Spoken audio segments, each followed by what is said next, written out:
My name is Karen. I'm a 30-year-old office worker, married for 2 years. My husband, Jack, is 5 years older and works for a major corporation. Jack has lived in the neighborhood since we were kids, and being an only child, he was like a big brother to me. However, once we started working, we moved away from our hometown and lost touch. 3 years ago, during a summer festival, we happened to meet again. After catching up, I realized my feelings for him had changed, and soon after, we started dating and quickly got married. Both our parents were overjoyed. But shortly after our wedding, Jack's company went bankrupt, and he was suddenly out of a job. I supported us financially, and Jack worked hard job hunting. Thankfully, he secured a position at his current company within 6 months, which was a relief. Moreover, he quickly made a name for himself at his new job and is now considered a rising star. However, Jack has become increasingly arrogant recently. He hands me cash for living expenses, so I don't know his total salary, but he must be earning quite a bit, given his extravagant lifestyle. He collects luxury watches he never wears and goes on trips under the guise of business trips. He's also often home late, so it's no surprise he doesn't do his share of the household chores. When I point out what he hasn't done, he tries to solve it with money. Cleanup? Oh, I forgot about that. But, since you're home more, you could just take care of it without making a fuss. I could even give you some extra spending money for it. I don't like his attitude, and it often leads to arguments. Pocket money? That's not the point. Then, Jack would either leave the house or lock himself in his room, making it impossible to have a discussion. I suspect he might be cheating, though I have no proof. We've moved to a nicer apartment, but my heart is growing colder. One day, while at work, I received a call. Your mom has collapsed. It was from my dad, and I rushed to the hospital. But I was too late.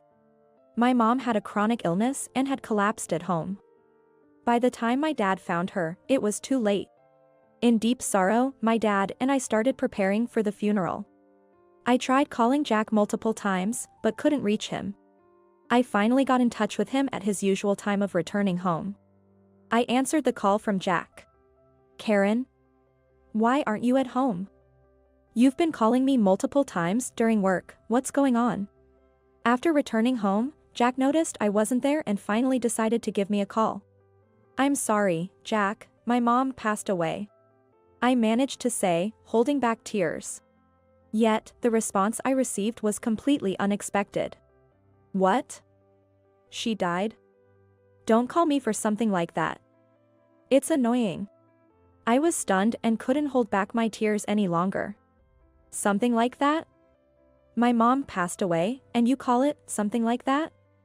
I can't believe it. I'm staying at my parents' home tonight. The wake is tomorrow, and the funeral the day after. I'll be waiting for you here. I was a mix of sadness and frustration, barely able to convey the necessary details. So you're not coming home tonight? What about my dinner? If you're not going to be home, at least say so. Guess I'll go out for a drink or something. Jack's words just passed through me. When do you think you can come tomorrow? Somehow, I managed to squeeze out those words. Tomorrow? Oh, I can't make it tomorrow. I have an important meeting. And I can't get away the day after either. Not coming to the funeral? That's unacceptable. You can take bereavement leave, right? It's fine if you arrive by early afternoon tomorrow. It's inconceivable not to attend the funeral when your wife's mother has passed away. Despite my saying so, Jack brushes it off with a simple excuse of being busy. Eventually, I raised my voice. My mom has passed away. You've known her since you were a kid. You should at least come to say goodbye. My mom was a homemaker, and when Jack's working parents were busy, she would bring them meals. Our families have been close for years, despite there being no willingness to attend the funeral. After I raised my voice, Jack, seemingly annoyed, said, "Fine, I'll show up for a bit," and hung up the phone. The next day, many people gathered for the wake. Of course, Jack's parents were also there. Karen, isn't Jack here yet? My mother-in-law's question made me realize that Jack hadn't arrived yet. I had been so busy with preparations, I had assumed he was already there. The wake was about to start soon. When I called Jack, he answered unusually quickly. Jack?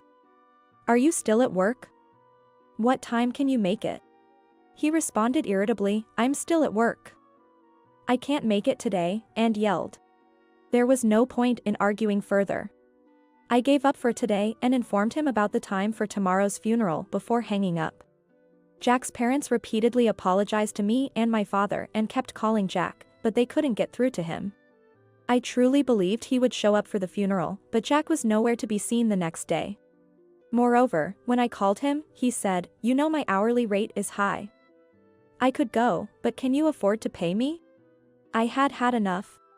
Always talking about money. No matter how much money one has or how good their life is, I can't be with someone whose heart is impoverished. I decided to get a divorce. During the funeral, a woman approached me. You're Karen, right? I was your mother's old classmate, and we just had tea together recently. She said so with tears in her eyes.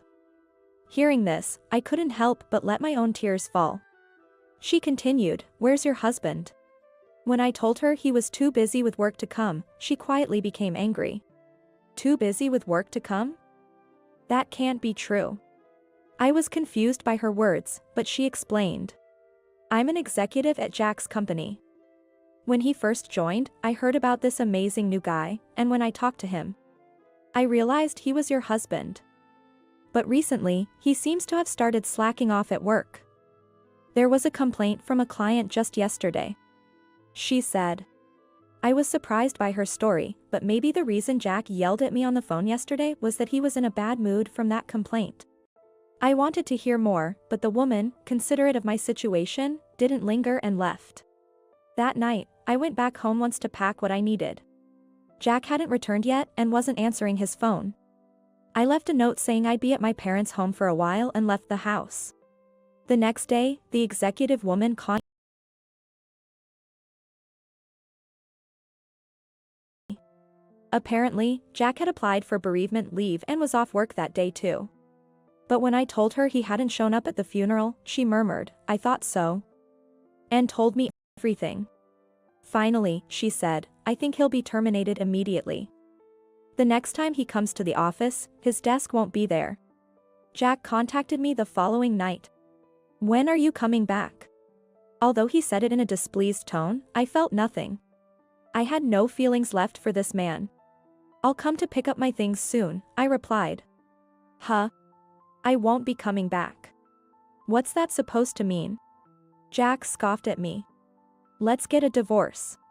When I said that firmly, Jack scoffed. Divorce? Why would you suddenly bring that up? Not showing up at your wife's mother's funeral is insane. I can't live with you anymore. Ah, right. Do as you please. It's you, Karen, who won't be able to live without me. You will be home tomorrow since it's Saturday, right? I'm coming to get my things, and I'll bring the divorce papers. Make sure you're there. I had everything prepared and was ready. The next day, I headed to the house with the divorce papers in hand. Upon opening the door, I found Jack sleeping on the sofa. Empty beer cans were scattered on the table. Then, I sensed something was off. As I glanced towards the bathroom, a woman emerged from it. Huh? As I involuntarily muttered, she noticed me and made a sound. This awoke Jack abruptly. What are you doing here? Jack was flustered, his mouth agape as he looked at me. Didn't I say I was coming today to get my things? And that I'd bring the divorce papers? The woman who came out of the bathroom stood frozen for a moment but, sensing the situation, sneaked out of the door without me noticing. Well, I knew who she was. Her presence didn't matter to me now. Jack then stammered, trying to make excuses like, that's not what it looks like, she's a junior from work, we just went out for drinks yesterday. But I wasn't listening. What matters now is not that. Here are the documents for the division of assets. And these are the divorce papers. I don't want to waste time. So please check and sign them quickly. As he looked over the property division documents, Jack seemed almost triumphant. Property division, huh? Well, can't be helped. You'll need money to live on your own from now on. Fine, I'll give you this much. Then he signed the divorce papers and handed them to me. We're strangers now. Annoyed by his demeanor, I snatched the divorce papers and stormed out of the door. Later, I submitted the divorce papers to the court, and we were officially strangers. Yet, a few days later, Jack showed up at my parents' home. Karen. What's the meaning of this? Ah, it arrived then. Jack was holding a demand for alimony. It was something I had my lawyer, David, file for.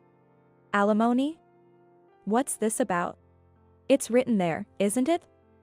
Compensation for emotional abuse and infidelity. Jack had increasingly pushed household chores onto me, shouted at me, and such behavior had become more frequent. Unable to objectively assess the situation, I had started recording our daily interactions on my phone's voice recorder to understand things calmly. I never thought it would be useful, but when David heard it, he said it was emotional abuse and advised me to claim compensation. And then there was the compensation for infidelity. Jack, you've been coming home late recently, and something seemed off. Turns out, you were cheating. I wanted to believe it wasn't like you. I said calmly, and Jack retorted. No, that's not it, I wasn't cheating. That person the other day? We all went out for drinks, and she just missed her last train. So I brought her home. Nothing happened, it's a misunderstanding. Jack adamantly denied it. Why do you think I overlooked that woman fleeing that day? Because I had other evidence. I knew she was a junior from your company. Taking bereavement leave to go on a cheating trip is not okay. Did you think you wouldn't get caught?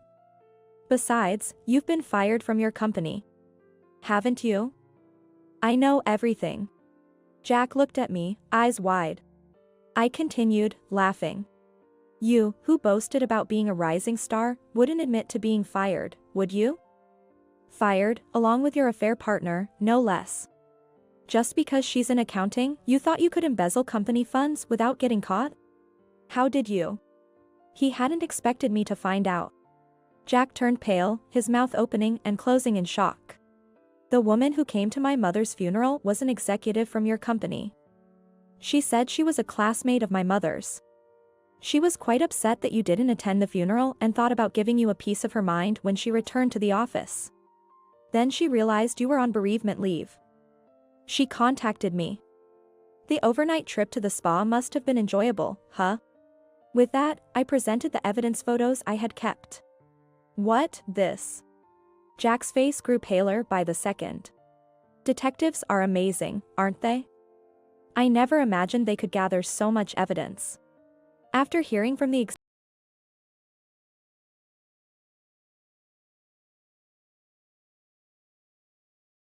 about my absence, Jack would surely go out somewhere. If my hunch was correct, it would be for an affair. When I consulted with the executive woman, she referred me to a lawyer and a detective. I had heard that hiring a detective could be expensive, but I was certain something would happen in the next few days. It made sense to hire one just for the day, and if I could claim alimony, the detective's fees would be offset. The day of the funeral, upon finding out I wouldn't be returning home, Jack left the next day for a trip with his affair partner. Must have been a fun affair trip, not knowing a detective was tailing you or that you'd been fired during your holiday.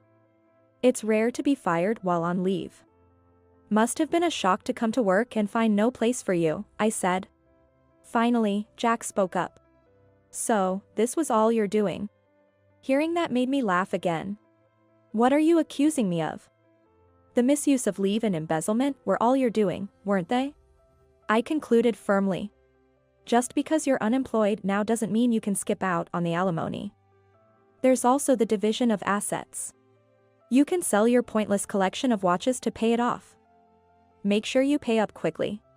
With that, I slammed the front door shut. When the executive woman contacted me, her saying I thought so was due to suspicious activities in the company's finances. And it appeared that the affair partner, who worked in accounting, was suspected.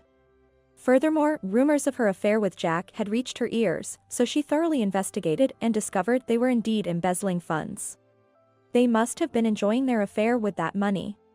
Both were terminated immediately. Later, Jack paid the alimony in a lump sum. I have no contact with him now, nor do I care what he's doing. Despite how things turned out, I'm grateful for this outcome. Without this incident, I might never have considered leaving Jack, who had changed so much, and would have continued to suffer. Maybe this was the last lesson my mother taught me.